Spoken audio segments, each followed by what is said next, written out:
Welcome back to another episode of 40 Things That I Have Learned in 40 Years.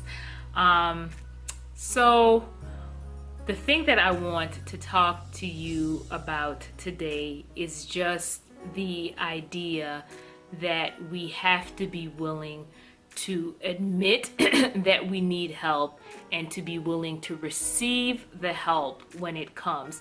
For me, for such a long time, it was difficult for me to admit to others that I needed help, and sometimes when help came, I would reject it, and it was really just a pride thing because it goes back to what I mentioned in a few videos ago about just wanting to present this perfect image. So if I admitted that I needed help, I was really admitting to you that I wasn't perfect and I didn't have it all together.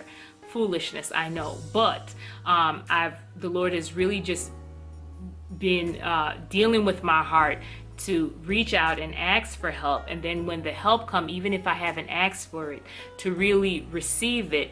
And I think for me sometimes it was hard to receive the help because I thought that, you know what, if you helped me, I had to reciprocate in some way. And that again was prideful because I felt like we had to go tit for tat. If you help me, I gotta help you, because then that will prove to you that I really have it under control. And whatever, just too much thinking going on with that one, too much foolish thinking. So if somebody offers to help, it should be from a pure motives and not really expecting anything in return from me. And I think that God has set up my life in such a way that I have no other option but to receive help when it come from a sincere place from others. And with 6 children and a husband and just different things that's on my plate, I do need help sometimes, and I have to be willing to admit that. And I think sometimes God will put us in different circumstances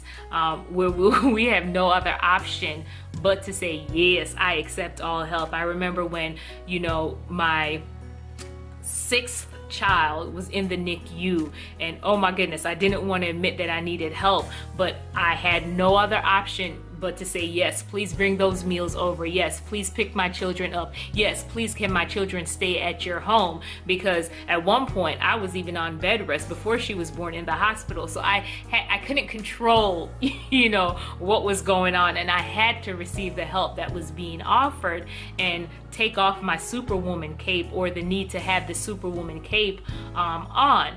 So again, I want to encourage you to just recognize that God created us for community, and that we can't be prideful and reject help, or to put up this wall and say, I have it all together. And I think that's all that I have to say today.